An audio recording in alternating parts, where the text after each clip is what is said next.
एक लंबे समय पहले एक गांव में आनंद, उसके माता पिता जानकी और रमैया, उसकी पत्नी नर्मदा और उसके बेटे नानी के साथ एक छोटे घर में रहता था। आनंद नौकरी करके आए हुए पैसों से अपना घर चलाता था।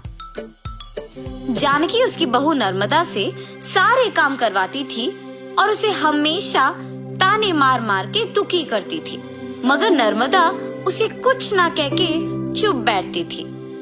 ऐसे कुछ साल बाद आनंद अपने नौकरी से कमाए पैसों को बचा बचा के एक बड़ा नया घर खरीदता है। आनंद के खरीदे हुए नए घर में बहुत समय से एक भूत रहती थी। ये बात आनंद को नहीं पता था और इसीलिए वो घर खरीदता है और उसके आसपास खाली रहने के कारण दिखने में बहुत शांत सा माहौल था और जानकी में कोई बदलाव नहीं आया। नए घर में जाने के पहले ही दिन नर्मदा की गलती के बिना ही उसे ताने मारती है। दुखी होकर नर्मदा बिना कुछ खाए और सोए अपने कमरे में जाकर रोती रहती है। तब उस घर में मौजूद भूत नर्मदा को रोते हुए देख उसके पास आती है। बगल में परछाई को देख नर्मदा तुरंत खड़े हो जाती है। तब वो भूत नर्मदा के सामने आके खड़े हो जाती है। उसके चेहरे पे घाव, खुले बाल देख के नर्मदा डर जाती है। बाप रे, भूत भूत! डरो मत, मैं तुम्हें कुछ नहीं करूंगी। तुम हमारे घर में क्यों आई हो? तुम लोग ही मेरे घर आए। ये तुम्हारा घर है? हाँ, ये मेरा घर है। इसी में मैं मर गई। मेरे मरने के बाद ही तुम लोग यहाँ आए। ऐसे कह के अचानक नर्मदा में घुस जाती है। हा हा हा! ऐसे हंसते हुए सो जाती है। सुबह उठ के जब जानकी देखती है कि सारा काम वैसे का वैसे ही रह गया, तब नर्मदा नर्मदा बहुत बार बुलाने के बावजूद जब वो नहीं आती है तो जानकी ही उसके पास जाती है। हाँ, तुम अब तक उठी नहीं? नर्मदा नर्मदा उठो! जानकी पास आके बुलाने पर नर्मदा जाग उठती है। उसकी आंखें बहुत लाल और डरावना दिखने के बावजूद जानकी उस पर ज्यादा ध्यान नहीं देती है। उठ गई? जाओ, जाके सारा काम करके चाय बना के लाओ। मेरे ही सामने जोर से बात करके मुझे काम करने के लिए कह रही हो? ये कह के उसका हाथ जोर से पकड़ लेती है। नहीं, तुम कुछ मत करो। आज से सारा काम मैं ही करूंगी, मुझे छोड़ दो।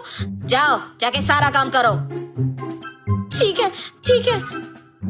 ऐसे कह के जल्दी से सारे काम खत्म करती है।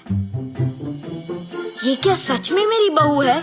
इसके मुंह से कभी एक लफ्ज भी नहीं निकला और आज ये मुझसे सारा काम करवा रही है। तुरंत ये सब मुझे अपने बेटे को बताना होगा। और ऐसे अपने बेटे को सब सच बताती है। तब वो कहता है, जितना भी गुस्सा क्यों ना हो, ऐसे तो नहीं कहते हैं माँ। आप अगर उससे अच्छे से पेश आएंगे तो वो भी अच्छा ही रहेगी। उसके बारे में क्या मुझे नहीं पता?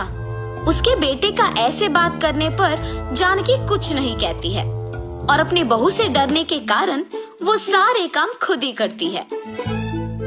नर्मदा, नए घर खरीदने की खुशी में मैं अपने कुछ दोस्तों को घर बुला रहा हूँ। सारी चीजों का तुम्हें ही ध्यान रखना होगा।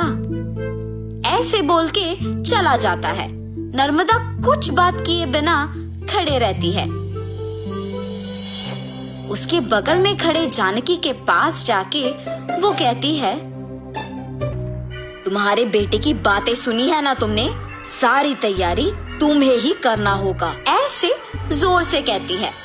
अगले दिन आनंद दोपहर को अपने दोस्तों को घर ले आता है। नर्मदा, तुमने सारी तैयारी कर ली ना? हाँ जी। और ऐसे सबको खाना परोसती है और सभी हंसते हुए बातें करते रहते हैं। सभी व्यंजन स्वादिष्ट है भाभी जी। हाँ, मेरी पत्नी के हाथों में जादू है। आनंद, तुम्हारा घर भी बहुत खूबसूरत है यार। चारों ओर खाली और शांत है। इस घर को देखते ही पसंद आ गया मुझे, इसीलिए इसे बचाए हुए सारे पैसों से खरीदा हूँ। अब इस घर का मालिक मैं हूँ। ऐसे आनंद कहता है। ये सुनते ही नर्मदा तुरंत भूत बनके अजीब आवाजें बनाती है।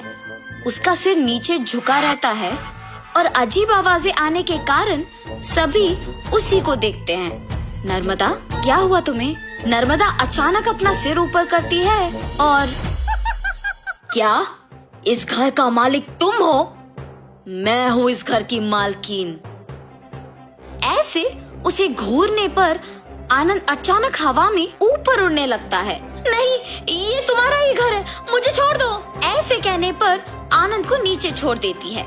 ये सब देख के घर के सारे मेहमान भूत भूत कह के वहाँ से भाग जाते हैं। नर्मदा जैसे उसे कुछ पता नहीं है अपने कमरे में जाके सो जाती है। आनंद, कम से कम अब मेरी बातों का यकीन करोगे तुम? तुम्हारी पत्नी में भूत घुसी है, भूत। देखो आज उसने क्या कर दिया। हाँ माँ, अब हम क्या करें? एक मांत्रिक को बुलवाना ही पड़ेगा। हाँ ठीक है माँ, कल उसी के पास जाएंगे। और ऐसे जब सब बैठे हुए थे, नर्मदा आती है और सभी डर जाते हैं। तब उन्हें देख कहती है, क्यों सब मुझे देख के डर रहे हैं? क्या हुआ तुम सबको? कुछ नहीं। अब आप तो कुछ भी कर सकते हो ना। क्या करना है मुझे? मैं जो बोलूँगा तुम नहीं कर पाओगी। मैं नहीं कर पाऊंगी? पहले बोलो। अच्छा, क्या तुम इस बोतल के अंदर घुस के वापस बाहर आ सकती हो? इतना ही, और मैं ये नहीं कर पाऊंगी? देखो। ऐसे बिना कुछ सोचे समझे नर्मदा में घुसी आत्मा अचानक उस बोतल में घुस जाती है और तुरंत जानकी उस बोतल का ढक्कन बंद कर देती है। भूत को मैंने इस बोतल के अंदर बंद किया है, अब इसे गांव के अंत में फेंक के आना होगा। और ऐसे उस बोतल को गांव के एकदम अंत में फेंक के आ जाती है। तब से जानकी अपनी गलती सुधार के अपनी बहू को ताने मारना बंद कर देती है। भूत के चले जाने पर सभी उनके नए घर में खुशी से जीते हैं।